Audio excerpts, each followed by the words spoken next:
Ayun guys, maglalatag na kami ngayon guys ng mga lupa para dito. Itong puti guys, fiber ito guys. Ayan guys oh.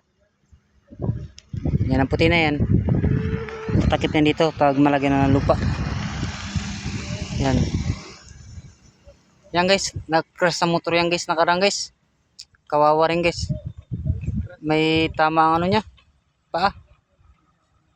Ayun oh. Itong bundok guys sa landslide. Yan. Kasi kailangan matapos to bago magabagat. Yan. Kasi kung abutan to ng habagat, magawas out, kailangan maagapan agad dito. Ito yung itim na ito kay geobag. Ito ay nilalagyan ng graba. Yan. Nilalagyan ng graba yan guys. Buhusan ng tubig para magsiksik yung buhangin. Tapos ito naman guys yung gitna. Fiber to guys ito. Fiber yan. Kapag matambakan ito, alas magpantay rin dito sa geobag. Tatakpan ulit guys na ito.